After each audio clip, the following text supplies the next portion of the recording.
오늘 말씀의 제목이 뭐죠? 사람을 낚는 업으로 부르셨다. 누구를? 네, 나를. 아멘. 네, 나를 사람을 낚는 업으로 부르셨다. 네, 오늘 말씀은 예수님께서 제자들을 부르신 말씀입니다. 예수님께서 갈릴리 해변에서 형제들이죠, 베드로와 안드레를 부르시고 또 다른 형제인 요한과 야고보를 부르신 말씀입니다. 저는 이 말씀을 볼 때마다 이분들은 물고기를 잡아서 가족들을 먹여 살려야 되는 분들인데 이런 분들에게 예수님께서 나를 따라오너라 라고 부르신 것도 참 대단하다. 그런데 더 대단한 것은 이들이 그 말씀을 듣고 그물도 버리고 배도 버려두고 심지어는 아버지도 버려두고 예수님을 따라갔다. 이렇게 말씀하고 있으니 참 대단하죠. 여러분, 오늘 예수님께서 내 앞에 딱 나타나셔서 나를 따라오라 하고 부르시면 이들처럼 다 버려두고 따라갈 수 있겠습니까? 네. 한 분 아멘 나왔습니다. 참 저도 참 어려운 말씀이에요. 다 버려두고 나를 따라라 하신다면 이렇게 예수님을 따라갈 수 있을까? 그래서 참 많이 궁금했습니다. 베드로와 안드레, 요한과 야고보가 왜 이 예수님의 부르심에 조금도 망설임이 없이, 여기 보면 곧 이런 말이 나오거든요. 곧, 즉시, 그리고 다 버리고 이런 말씀이 나오거든요. 어떻게 곧 다 버리고 주님을 따라갈 수 있었을까? 여러분도 궁금하지 않으십니까? 아멘. 네. 그래서 예수님께서 이 제자들을 부르시기까지 어떤 과정들이 있었는가를 한번 성경 본문을 통해서 자세히 살펴보았습니다. 자, 먼저 요한복음을 한번 보시면 요한복음 1장에 보면 예수님께서 이제 이 어떠한 사역들을 하시는가를 이제 볼 수 있는데요. 요한복음 1장을 보겠습니다.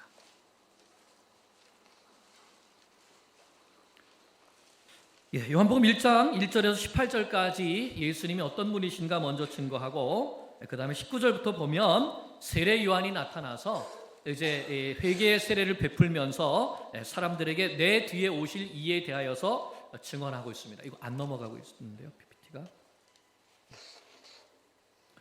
자, 그런데 1장 29절을 보면 요한이 예수께서 자기에게 나오심을 보고 어떻게 말하죠?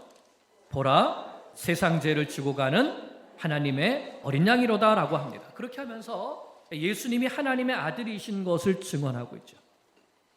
자, 그리고 이튿날 요한이 자기 제자 두 사람과 함께 있다가 예수님을 보고서는 또 이렇게 말합니다. 36절에 보니까 보라, 하나님의 어린 양이로다. 그러니까 두 제자가 세례 요한의 이 말을 듣고 예수님을 따라가기 시작합니다. 예수님께서 무엇을 구하느냐? 어디 계십니까? 예수님 와서 보라 하니까 예수님을 따라서 가게 되죠. 자, 이렇게 두 제자가 먼저 갔는데 그 세례 요한의 제자였던 두 제자, 바로 안드레와 요한이었습니다. 그 후에 안드레가 자기 형인 베드로에게 가서 내가 예수님을 만났는데 그가 바로 메시아 그리스도다. 41절에 그렇게 말하죠. 자, 그리고 42절에 데리고 예수님께 가니까 예수님께서 시몬을 보시고 내가 요한의 아들 시몬이니 장차 게바라 하리라. 이렇게 하면서 또 시몬도 이제 가게 됩니다. 예수님께. 그래서 안드레, 요한, 베드로가 이렇게 먼저 예수님을 따르게 되고, 43절에 보니까 또 갈릴리로 나가려 하시다가 빌립을 만나서 말씀하죠. 나를 따르라. 빌립이 예수님을 따르고 또 빌립이 나다나엘을 또 데리고 오죠. 그래서 내 속에 간사한 것이 없도다 말씀하시면서 나다나엘도 부르십니다. 이렇게 5명의 제자들이 예수님께서 처음 세례를 받으신 다음에 예수님을 따르게 되었습니다. 자, 그리고 이제 예수님께서 어디로 가시냐면 2장에 보면 예수님께서 갈릴리 가나로 가시죠. 이 가나에 혼인잔치가 있어서 예수님께서 거기 가셔서 물을 포도주로 변화시켜 주시는 사건이 바로 여기에서 나오게 되죠. 그리고 11절을 보면 예수님께서 이 첫 표적을 갈릴리 가나에서 행하셨을 때에 그의 영광을 나타내시며 제자들이 그를 믿으니라. 그럼 여기에 나오는 제자들이 누굴까요? 그 처음 제자들, 이 5명의 제자들이었던 것 같습니다. 자, 그리고 이제 12절에 보면 예수님께서 가버나움에 가셨다가 13절에 보면 유월절을 맞이하여서 예루살렘으로 올라가십니다. 그래서 그곳에서 성전을 청결하시는 사건이 있죠. 채찍으로 노끈을 만드셔가지고 짐승들을 다 내쫓으시고 돈 바꾸는 자들의 상을 엎으시고 강도의 소굴로 만들지 말라고 하시면서 너희가 무슨 권한으로 이런 일을 하냐? 바리새인들이 무리니까, 관원들이 무리니까 예수님께서 뭐라 그러셨습니까? 너희가 이 성전을 헐라 내가 사흘 만에 다시 일으키리라. 이것은 성전된 자기 육체를 가리켜 말씀하심이었다. 자, 하는 것이 21절에 보면, 2장 21절에 보면 예수는 성전된 자기 육체를 가리켜 말씀하신 것이라 죽은 자들 가운데 살아나신 후에야 제자들이 이 말씀하신 것을 기억하고, 그러니까 이 사건 때에도 제자들이 함께 있었다는 것을 우리가 알 수 있겠죠. 자, 그리고 이제 3장에 보면 니고데모라고 하는 사람이 나오게 되죠. 유대인의 지도자, 관원이었고 바리새인이었습니다. 그가 예수님께 와서 뭐라고 물었습니까? 선생님, 당신은 하늘에서 오신, 하나님께로부터 오신 선생입니다. 예수님을 인정하면서 어떻게 해야지 거듭나야 되는가에 대해서 물어볼 때 예수님께서 물과 성령으로 아니하고서는 거듭날 수 없다 하시면서 유명한 말씀 주셨죠. 무슨 말씀? 하나님이 세상을 이처럼 사랑하사 독생자를 주셨으니 이는 누구든지 그를 믿는 자마다 멸망치 않고 영생을 얻게 하려 하심이라. 이 말씀을 전해 주셨습니다. 자, 그리고 22절에 보니까, 3장 22절에 보니까 그 후에 예수께서 제자들과 유대 땅으로 가서 거기 함께 유하시며 세례를 베푸시다가, 자, 그 다음에 24절, 이 세례를 베푸실 때는 어떤 때였습니까? 요한이 아직 옥에 갇히지 아니하였다. 자, 그러니까 지금 이 요한복음 이 앞에 있는 이 사건들은 언제 일어난 사건이에요? 요한이 아직 감옥에 갇히지 않았을 때, 헤롯이 요한을 가두지 않았을 때의 사건이라는 것이죠. 자, 그래서 정결 예식에 대한 또 변론이 있다가 이제 4장으로 가면 예수님께서 유대를 떠나서 다시 갈릴리로 가시는데 4절에 보면 사마리아를 통과하여야 하겠는지라. 그래서 예수님께서 이제 사마리아를 통과해서 갈릴리로 가실 때에 누구를 만나죠? 수가성에서 사마리아 여인을 만나서 그 여인에게 남편을 데려오라 하시면서 그 여인의 속에 있던 이 갈망, 메시아를 만나기 위한 갈망, 어디에서 예배를 드려야 됩니까? 이 산에서도 말고 저 산에서도 말고 오직 영과 진리로 예배할 때가 온다. 그때가 바로 이때라 하시면서 이 여인에게 생수를 터쳐주시고, 이 여인은 자기 수가성 동네로 들어가서 내가 메시아를 만났다라고 하면서 내가 행한 이전의 모든 죄악된 잘못된 일들 나에게 말한 일을 와서 보라. 그가 메시아다 라고 했을 때 많은 사람들이 예수님께 나왔고, 그리고 그의 말씀을 통해서 예수님을 믿게 된 것을 4장에 기록하고 있죠. 자, 그리고 이제 예수님께서 54절에 보면, 그 다음에 이제 43절에 보면 예수님께서 거기를 떠나서 갈릴리로 가셨다 이렇게 말씀하고 있습니다. 이렇게 갈릴리로 돌아가셔서 그 다음에 이제 사건이 오늘 마태복음과 이어지는 사건이 되는 것이죠. 여러분, 다시 마태복음 4장에 돌아와서 보면, 마태복음 4장에 돌아와서 보면 12절에 뭐라고 되어 있었죠? 12절에 예수께서 요한이 잡혔음을 들으시고 갈릴리로 물러가셨다가, 그러니까 이제 요한복음 4장, 마태복음 4장 12절 이하에 있는 이 내용들은 요한복음 4장 이후에, 그 이후에 있는 말씀이라는 것을 우리가 볼 수 있겠죠. 자, 그 이후에 이제 18절에 예수님께서 갈릴리 해변에 다니시다가 두 형제 곧 베드로라 하는 시몬과 그의 형제 안드레가 바다에 금을 던지는 것을 보시니 그들은 어부라 하면서 이제 이들을 갈릴리에서 부르는 사건이 나옵니다. 그러니까 요한과 또 베드로와 안드레와 요한과 야고보 이 제자들이 지금 우리 마태복음에 보면 예수님을 처음 만나는 사건처럼 보이지만 사실은 그 요한복음 말씀을 보면 그 이전에 예수님을 이미 만났고 부르심을 받았고 예수님을 따르던 상태라는 것을 우리가 알 수 있죠. 자, 오늘 만남 사건을 또 조금 더 구체적으로 보여주는 말씀이 누가복음에 있습니다. 자, 누가복음 4장으로 한번 가보겠습니다.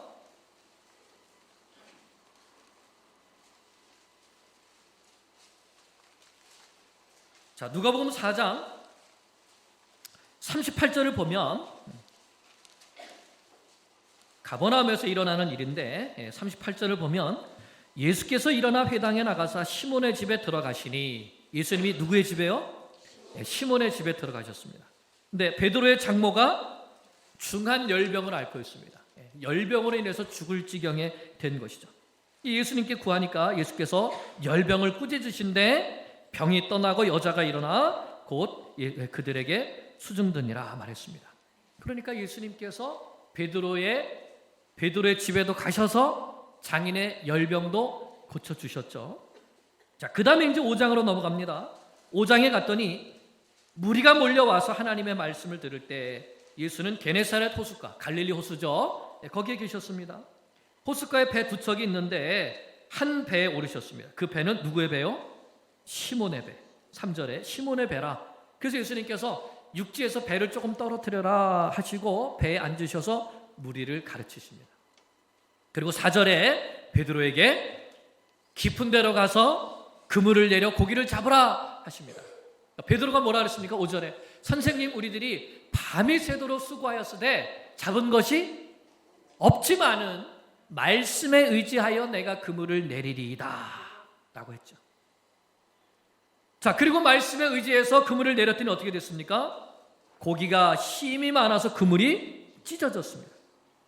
그 다른 사람들에게 손짓해서 같이 도와달라고 해서 2배의 채움에 배가 잠길 정도로 많이 잡혔죠. 그래서 베드로가 예수님 앞에 무릎 아래 엎드려서 이렇게 말합니다. 주여, 나를 떠나소서, 나는 죄인으로소이다. 10절에 예수님께서 베드로에게, 시몬에게 이렇게 말씀하시죠. 무서워하지 말라. 이제 후로는 내가 사람을 취하리라. 무슨 말씀입니까? 사람을 낚는 어부가 되게 하리라 하는 말씀인 것이죠. 자, 이렇게 마태복음, 또 누가복음, 요한복음 이 말씀을 종합해 보니까 우리가 어떤 결과를 얻게 됩니까? 오늘 마태복음에는 마치 베드로와 안드레, 요한과 야고보가 예수님을 처음 만난 것처럼 기록되어 있지만 사실은 아니구나 하는 것. 그들은 세례 요한의 제자였었는데 세례 요한이 하나님의 어린 양이다 하는 그 말을, 예수님께 대하는 말을 듣고 예수님을 따랐던 사람들이구나. 이미 유대와 갈릴리를 다니면서 예수님을 같이 따라다니고 있었지만 아직 전적으로 예수님을 따르는, 전적으로 예수님께 헌신되지는 않은 상태였구나 하는 것을 알 수 있습니다. 그래서 예수님도 따라다니고 또 물고기도 잡고 하는 이런 생활을 하고 있었던 것이죠. 자, 그런데 오늘 예수님께서 이들에게 결단을 촉구하시는 말씀을 하신 겁니다. 이제는 결단해라. 나를 따라오라 하는 초청을 하신 것이죠. 내가 너희를 사람을 낚는 어부가 되게 하리라 하신 것입니다. 여러분은 예수님을 따르신 지 몇 년 되셨습니까? 예수님께서 우리를 구원해 주시고 제자로 부르신 목적이 무엇일까요? 우리도 결단을 하기 위해서는 정말 나도 예수님의 부르심을 쫓아서 나를 따라오라, 그러면 내가 너희를 사람을 낚는 어부가 되게 하리라 하시는데, 이 말씀에 나도 결단하고 따르기 위해서는 사람 낚는 어부의 삶은 어떤 삶이고 또 물고기 낚는 어부의 삶은 어떤 삶인가를 우리가 알아야 되겠습니다. 먼저 물고기 낚는 어부는 낚는 대상이 무엇이죠? 물고기입니다. 물고기. 그러면 물고기는 왜 낚습니까? 네, 먹고 살기 위해서 낚죠. 물고기 낚는 생활은 우리의 직업 또는 우리의 직장 생활, 우리가 사업을 하면서 먹고 살기 위해서 하는 매일의 삶이라고 할 수 있습니다.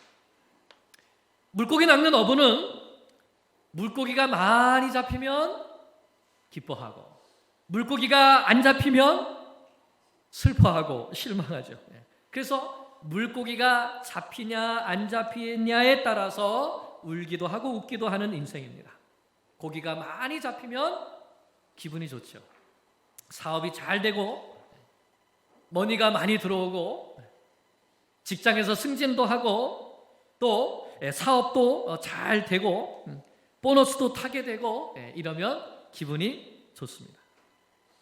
하지만 사업이 잘 안 되고 직장에서 승진도 못하고 물고기가 안 잡히고 수입은 점점 줄어드는데 빚은 점점 늘어가면 참 마음이 슬퍼지고 어려워지죠. 나는 먹고 사는 것도 힘든데 남들은 여행도 가고 또 여가도 즐기고 하는 이런 삶을 사는 것을 보면 참 사는 맛이 없어집니다. 그런데 이것보다 더 중요한 것이 있습니다. 그것은 이렇게 물고기 낚는 인생을 살다가 하나님 앞에 서게 되었을 때 하나님 앞에 받을 상급이 있을까 하는 것입니다. 모든 사람은 이 세상에서의 삶을 마치면 반드시 하나님 앞에 서게 된다고 말씀했습니다. 내가 살아온 삶의 열매를 따라서 심판을 받는다고 말씀하셨습니다.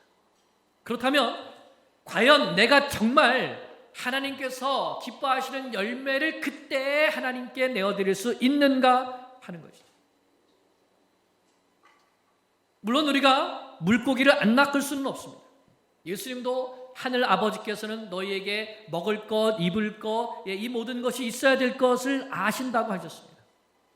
하지만 우리가 물고기를 많이 잡는 삶에만 목적을 두고 살았다가는 마지막 하나님의 심판대 앞에 섰을 때에 하나님께서 기뻐하시는 열매는 아무것도 내어드리지 못하게 된다는 것이죠. 아리스토텔레스의 제자였던 알렉산더 대왕의 꿈은 전 세계를 정복하는 것이었습니다. 그런데 왕이 된 지 10년 만에 20세에 왕이 됐는데 10년 만에 30세에 그 꿈을 이루게 되죠. 그리고 나선 절망에 빠지게 됩니다. 아, 내가 정복할 땅이 더 이상 없단 말인가? 그리고는 술을 마시며 살다가 질병으로 죽었는지 독살되었는지 알 수 없지만 허망하게 세상을 뜨고 말게 되죠. 그런데 그 알렉산더 대왕이 죽을 때에 남긴 유언 또한 유명합니다. 내가 죽거든 내 관 옆에 구멍을 뚫어서 내 손을 내놓아라. 무슨 뜻일까요? 천하를 통일한 왕이었지만 죽으면 아무것도 가져가지 못한다는 것을 교훈으로 남겨주고 싶었던 것입니다. 이것이 물고기 잡는 인생의 끝인 것입니다. 하지만 사람을 낚는 어부는 그 낚는 대상이 무엇이죠? 사람입니다. 그러면 사람을 왜 낚습니까? 사람을 왜 낚습니까? 생명을 살리기 위해서 낚는 것이죠. 죄와 사망의 바다에 빠져서 죽어가는 인생을 생명이신 예수님께로 인도하여서 살리기 위해 사람을 낚는 것입니다. 살려놓을 뿐만 아니라 그 사람을 생명의 말씀으로 키워서 그 사람이 또 다른 사람을 낚는 그러한 제자로 세우는 것이 사람 낚는 어부의 삶인 것입니다. 이 삶이 하나님께서 가장 기뻐하시는 삶이고 하나님의 구원 역사에 동참하게 되는 하나님의 동력자가 되는 삶인 것입니다. 사람 낚는 어부의 삶에는 말할 수 없는 기쁨이 있습니다. 기쁨이 있습니다. 내가 전한 복음으로 한 사람이 거듭나는 것을 볼 때 그 생명이 살아나는 것을 보는 기쁨이 있습니다. 내가 가르친 그 한 말씀으로 낙심한 영혼이 살아나게 될 때에 그 영혼이 소생하게 되는 것을 보는 기쁨이 있죠. 뿐만 아니라 그렇게 살아난 사람이 또 다른 사람을 낚는 성숙한 그리스도의 제자로 성장하게 되었을 때에 내가 가르친 그 사람이 또 성경 선생이 되어서 또 다른 사람을 가르치는 것을 보게 될 때에 참 기쁨이 있고 보람이 있습니다. 여러분, 낚시하는 분들이 낚시를 할 때 이게 물고기가 계속 잡히나요? 아니요, 계속 잡히지 않습니다. 그런데도 왜 낚시하러 가죠? 이 물고기를 잡을 때 그 물고기가 튀어오르면서 나오는 그 무슨 맛? 손맛. 그 손맛을 잊지 못해서 그렇게 또 낚시하러 가는 것이죠. 자, 그러나 우리도 사람 낚는 어부도 마찬가지죠. 그 영혼을 낚는 그 영혼의 손맛, 그 손맛을 보면 그 다른 어떤 삶과도 바꾸고 싶지 않은 것이 바로 이 사람 낚는 어부의 삶인 것입니다. 그래서 다니엘서 12장 3절에는 많은 사람을 옳은 대로 돌아오게 한 자는 하늘의 별과 같이 빛나리라, 비치리라 말씀하신 것입니다. 사람 낚는 어부의 삶은 무슨 돈을 많이 버는 삶도 아니고 또 무슨 높은 자리에 올라가는 권세를 얻는 그런 일도 아닙니다. 그래서 사람이 보기에는 별것 아닌 것 같은 일이죠.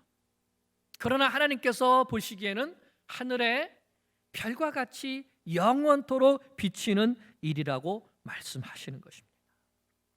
하나님께서 가장 기뻐하시는 생명의 열매를 맺어 드리는 것, 주님과 함께 동역하여서 성령님의 인도하심을 따라 영혼을 구원하는 그 사람 낚는 어부의 삶, 이 삶에는 세상이 줄 수 없는 큰 기쁨이 있는 것입니다. 그래서 사도행전 8장에 빌립이 사마리아에서 복음을 전했을 때에 그 성에 큰 기쁨이 있더라 라고 말씀하는 것이죠. 이 기쁨은 내가 좋아하는 사람, 친한 사람들끼리 우리 같이 모여가지고 어느 맛있는 장소에 가서 맛있는 음식을 먹으면서 즐겁게 이야기하는 그런 기쁨과는 전혀 차원이 다른 기쁨입니다. 이 기쁨은 내가 좋은 것을 다니며 구경하는 기쁨과도 차원이 다른 기쁨이죠. 물고기 낚는 인생도 기쁨이 있지만 그 즐거움과는 근본적으로 다른 기쁨입니다. 여러분, 이런 기쁨을 맛보신 적이 있습니까? 사람 낚는 어부의 기쁨. 요즘 우리 교회가 정글북 도서관을 하고 있습니다. 매주 화요일에서 금요일까지 오후 2시부터 5시까지 이렇게 도서관을 열어놓고 아이들을 맞이합니다. 아이들이 와서 책도 읽고 이렇게 그림도 그리고 또 게임도 하면서 즐거운 시간을 많이 보냅니다.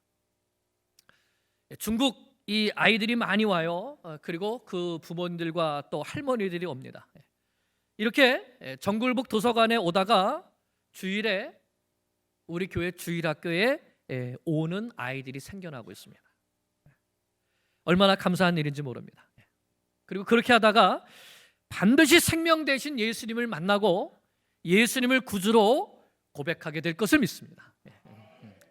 이 정글북 도서관이 그냥 운영되는 것이 아니죠. 이 사역에 시간을 들여서 헌신하는 분들이 있습니다. 날마다 시간을 들여서 헌신하죠. 근데 이분들에게 기쁨이 있습니다. 세상이 줄 수 없는 기쁨이 있죠. 왜요? 사람을 낚는 어부, 그 기쁨이 있는 것입니다. 소리가 안 나오네.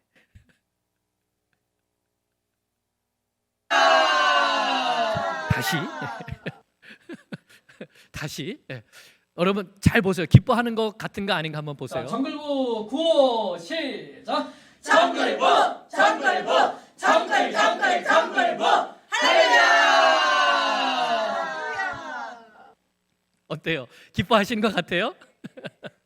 네. 어린 아이들이지만 이 어린 아이들을 섬김을 통해서 하나님께서 귀한 생명의 열매를 맺게 주실 것을 믿습니다. 그것이 사람 낚는 어부의 기쁨이죠. 그러면 우리가 어떻게 사람을 낚는 어부가 될 수 있을까요? 사람 낚는 어부는 쉽게 되는 것이 아니죠. 정말 한 영혼을 구원하기 위하여서는 정말 그 한 영혼에 대한 깊은 사랑과 또 그 영혼을 불쌍히 여기고 그 영혼을 구원하기까지 인내하는, 그러면서 섬기는 마음이 있어야 됩니다. 그러면 우리가 어떻게 이런 것을 배울 수 있죠?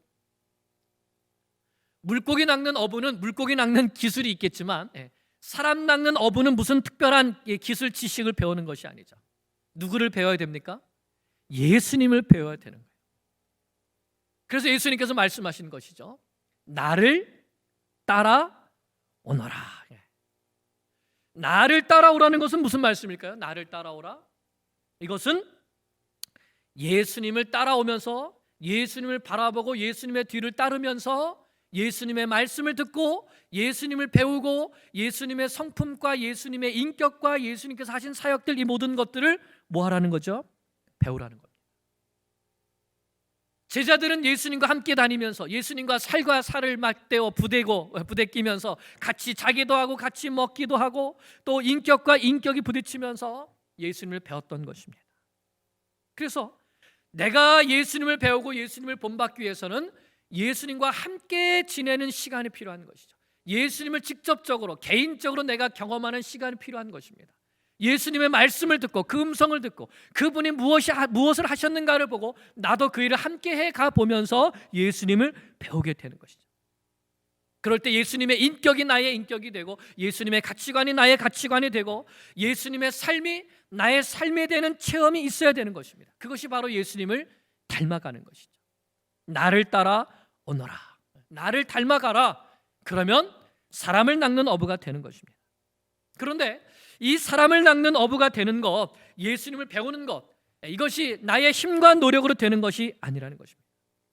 예수님께서 뭐라 그러셨습니까? 나를 따라오너라. 내가 너희를 사람을 낚는 어부가 되게 하리라. 누가 만들어 주시겠다는 겁니까? 그렇습니다. 이게 중요합니다. 내가 결단하고 예수님을 따라가겠다고 그 발자취를 따르기 시작하게 되면 예수님의 말씀을 공부하고 예수님께서 무엇을 하셨는가를 배우면서 그 예수님을 바라보기 시작하면 예수님께서 약속하신 성령을 보내셔서 우리로 하여금 사람을 낚는 어부가 되게 하도록 만들어 주시겠다는 예수님의 소망과 예수님의 꿈이 담겨져 있는 부르심인 것입니다. 나 같은 사람이 어떻게 사람 낚는 어부가 될 수 있을까? 우리는 생각할 수 있습니다. 왜요? 정말 부족한 게 많이 있거든요.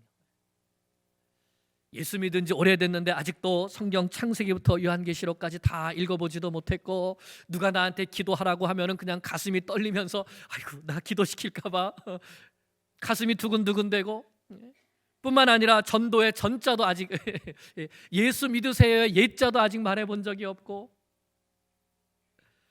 자 그런데 중요한 것은 무엇인가? 예수님께서 만들어 주신다는 겁니다. 그러면 내가 할 일은 무엇이죠? 믿고 예수님의 그 말씀을 믿고 그 부르심의 초청에 예수님께서 나를 그렇게 만들어 주실 것을 믿고 그 말씀에 순종해서 따라가면 되는 것이죠. 하나님께서 아브라함을 부르셨습니다. 본토 친척 아버지 집을 떠나 내가 내게 지시할 땅으로 가라. 그러면 내가 너를 복이 되게 하리라. 그럼 아브라함이 할 일은 무엇입니까?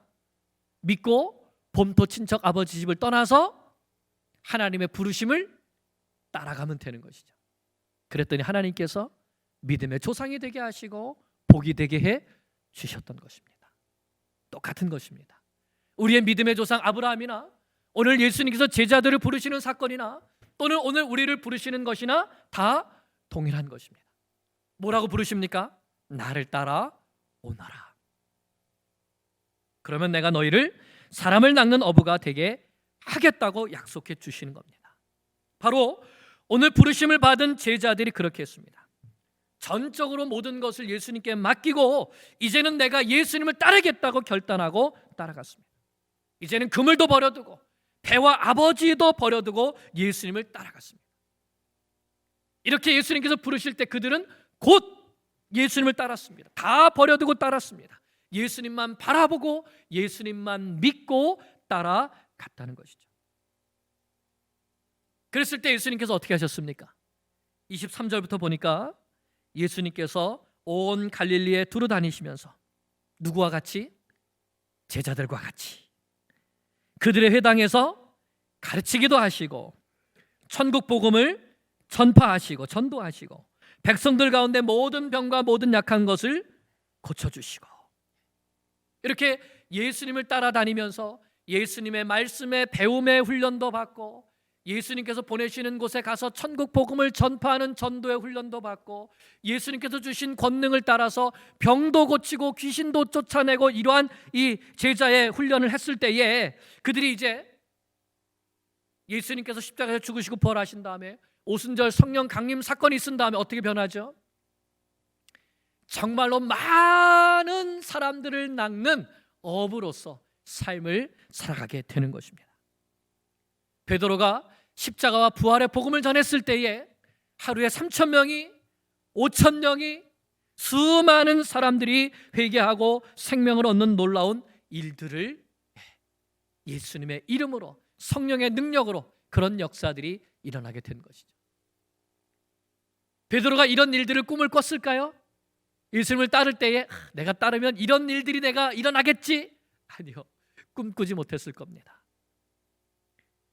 다른 사람들도 그 시골 어부가 어떻게 이러한 이 초대교회의 위대한 영적 지도자가 될 수 있을 것이라고 누가 생각했겠습니까? 그러나 예수님의 그 부르심에 순종해서 따라갔을 때에 그들의 인생이 이런 인생으로, 사람을 낚는 어부의 인생으로 변화되게 된 것이죠. 사랑하는 여러분, 오늘 말씀은 예수님께서 우리에게 너의 인생의 목적이 무엇이냐라고 물으신 말씀입니다.